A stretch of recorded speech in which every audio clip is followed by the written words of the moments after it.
Most people think they understand Instagram. They think it's just photos, followers, and the algorithm deciding who gets attention.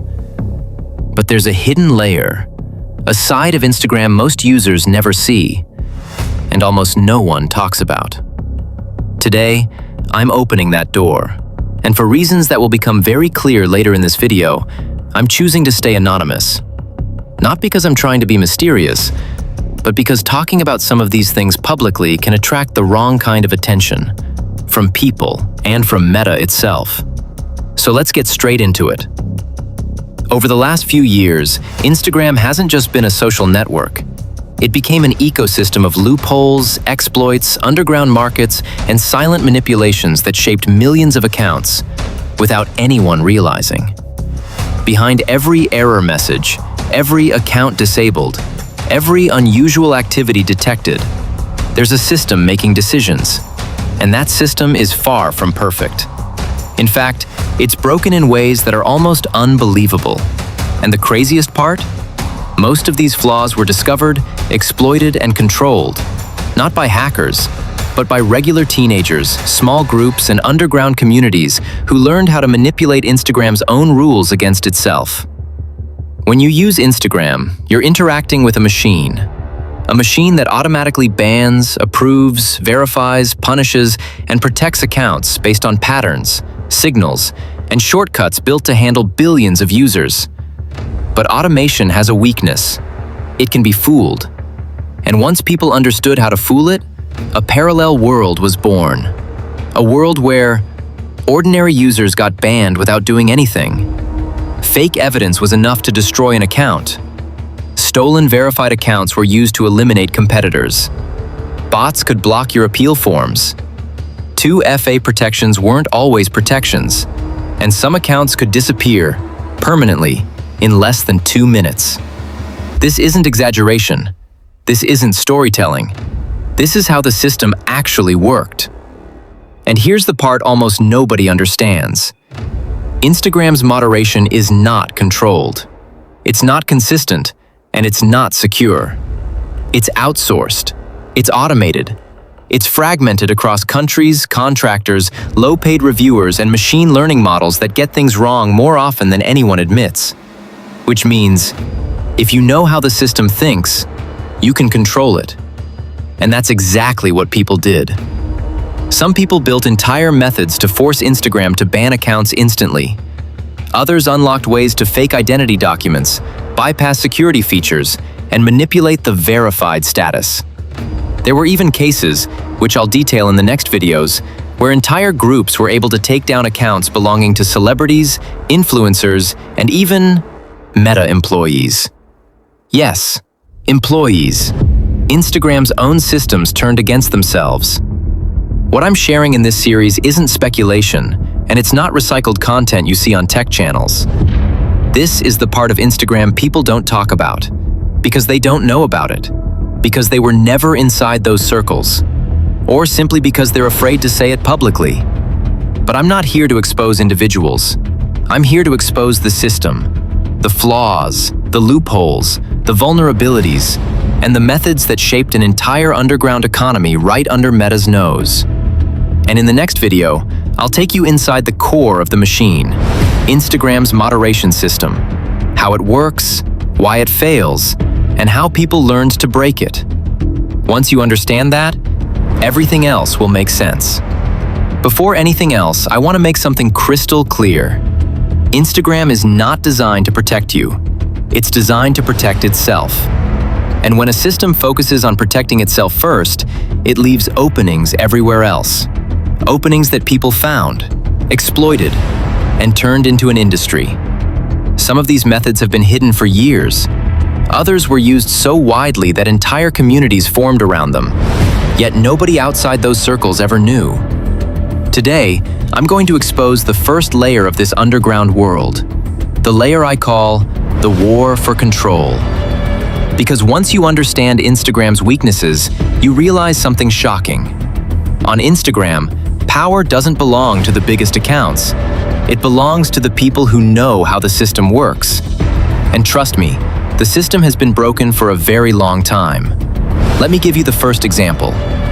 Most users think getting banned is rare, something that happens if you break the rules. But inside the underground, it was a business, a real business. People were paying to get accounts banned. People were getting paid to ban them. Teams formed, fighting each other, sabotaging each other, and in some cases, even taking out entire communities. And I'm not talking about hackers in the Hollywood sense. No, these were regular teenagers with regular phones who simply understood the system better than the people who built it. Some charged $50 per ban. Some charged $100. Some, depending on the target's follower count, earned up to $400 per account. And the crazy part? They were often faster and more effective than Instagram's own moderation team. Now imagine this scenario. Someone logs into a stolen, verified account. Not stolen by hacking the phone, not stolen by brute force, just simply purchased from someone who obtained it earlier. That verified account is then used as a weapon. How? Simple. By copying a target's account, same name, same bio, same profile picture, and then reporting the target for impersonating them. Instagram sees a verified account filing the report. And the result? Instant ban, sometimes in minutes. This wasn't theory. This wasn't rumor. This was happening every day. Verified badges stopped being a symbol of authenticity and became tools of attack. But the most creative method? The method that shocked even me? It involved identity, documents, and deepfake level manipulation, done by regular people with simple apps. Instagram has a form where you can say, "Someone is impersonating me. I don't have an Instagram account. Please delete the fake one." To prove it, you must send a picture of you holding your ID. Simple, right? Except underground teams found a loophole. Swap the face of the target onto someone holding an ID. Just take a real selfie with ID from someone completely unrelated, swap the face using a simple app, and send it to Instagram. Result? The target's account gets deleted permanently. Not disabled, not suspended. Deleted. No appeal, no return. Gone. But if you think that's the worst part, wait until you hear what comes next. Because some people went even further. They targeted not just normal users, but the people running Instagram. There's a feature on Instagram that allows users to memorialize an account when someone dies. You send a death certificate, a link to a memorial page, some basic information. Instagram then turns the account into a remembering page. Comments disabled, logins blocked, profile frozen in time. Sounds respectful, in theory. But people found a way to weaponize it. They took the head of Instagram, Adam Mosseri, and they memorialized him. Yes, they declared him dead. They created fake death certificates, fake obituaries, fake memorial website pages, AI-generated images of a person who wasn't even him. And they sent all of that to Instagram. And Instagram accepted it. For hours, Mosseri's page showed, "Remembering. This account belongs to a deceased person." It was one of the craziest moments in Instagram history. And it wasn't an isolated incident. Because once the method worked, people kept doing it. To thousands of accounts. For years. And no, Meta didn't patch it immediately. It continued. Some accounts got memorialized even if they had no human profile picture. Some even with no proof. Just activity gaps. Just patterns. Automation, still fooled on the simplest things. But here's where everything becomes even darker. Because when you mix these exploits with organized groups, bots, and revenge campaigns, the result is chaos. Pure chaos. Imagine your account gets banned. You try to appeal. You fill out the form. But suddenly Instagram says, "We limit how often you can interact." You try again. Same message. You wait 1 hour. Same message. You wait 1 day. same message. Why? Because someone is using a bot to spam your appeal forms with insulting messages, fake requests, fake appeals. So when you try to submit your real one, Instagram rate limits you. Permanently. You never get your form through. You never get reviewed. You never get unbanned. People actually coded bots to bury your appeal attempts under thousands of fake ones. This wasn't random. This was strategic. It was war. There were teams. There were alliances. There were wars between groups spanning Telegram, Discord, Instagram itself. They had leaders, lieutenants, farmers, loggers, people who collected IDs, people who wrote scripts, people who managed customers, and people who specialized in each exploit. Some teams made edit videos mocking the people they banned. Some celebrated bans like trophies. Some charged money.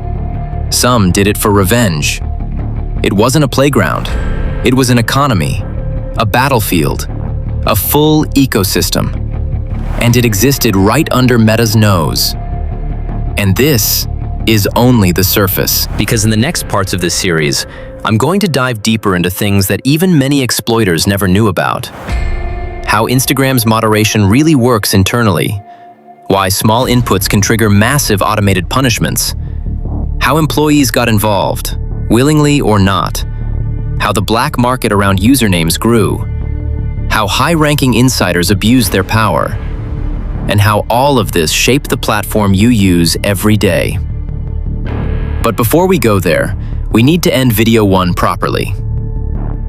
Everything I described in this video was real, happened, affected thousands of people, destroyed businesses, ruined reputations. And none of it was ever acknowledged by Meta. Instagram wants you to believe the system is clean, fair, secure. But the truth is, it was vulnerable. It is vulnerable. And people learned how to exploit that vulnerability better than Instagram could control it. This series isn't about drama. It's not about exposing individuals. It's about exposing a system that millions of people depend on, without knowing the power it gives to the wrong hands. If you're watching this, welcome to the other side. The side you weren't supposed to see.